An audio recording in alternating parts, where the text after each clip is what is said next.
Pile Selap tahap 2 untuk Jalan Layang Kalis, Kabupaten Kapuas Hulu akan mulai dibangun. Adanya revisi anggaran membuat pembahasan pembangunan Pile Selap tahap 2 tersebut baru bisa dilaksanakan Rabu 9 November 2022. Sosialisasi pembangunan Pile Slab tahap 2 untuk Jalan Layang Kalis, Kabupaten Kapuas Hulu dilakukan di SDN 1 Nanga Kalis, Kecamatan Kalis, Rabu 9 November 2022. Dalam sosialisasi ini, pejabat pembuat komitmen pembangunan Pile Slab 2, Balai Pelaksana Jalan Nasional Kalbar, Daniel mengatakan, pembahasan Pile Slab 2 bersama masyarakat baru bisa diadakan saat ini karena adanya revisi anggaran. Daniel mengatakan secara teknis kewenangan pihaknya adalah pada bidang jalan dan jembatan.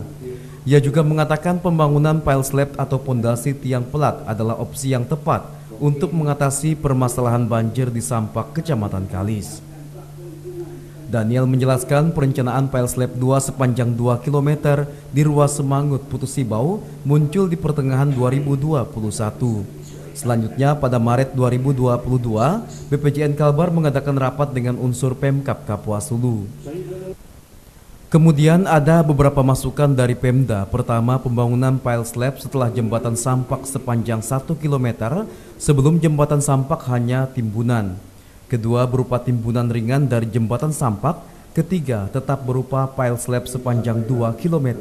Dan keempat, timbunan dan geotekstil.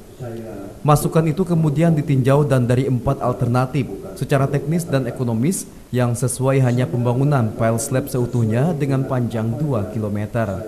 Sebab jika full pile slab anggaran yang diperlukan mencapai 287 miliar rupiah, sementara jika dicampur dengan timbunan maka kebutuhan anggaran hingga mencapai 300-an miliar rupiah. Daniel menjelaskan opsi pembangunan pile slab sepanjang 2 km akan berdampak pada bangunan milik masyarakat. Karena itu akan ada upaya pembebasan lahan dari tim independen Aprasial. Sementara itu, Kepala Dinas Perumahan Rakyat dan Pertanahan Lingkungan Hidup Kabupaten Kapuas Hulu Jantau mengatakan, Pemkab Kapuas Hulu tidak melakukan penilaian untuk ganti rugi, hanya sekadar memfasilitasi. Ia meminta agar semua pihak bisa saling mendukung sehingga pembangunan jalan layang bisa berjalan lancar. Dari Kabupaten Kapuas Hulu, kontributor YTV Rofi Andila mewartakan.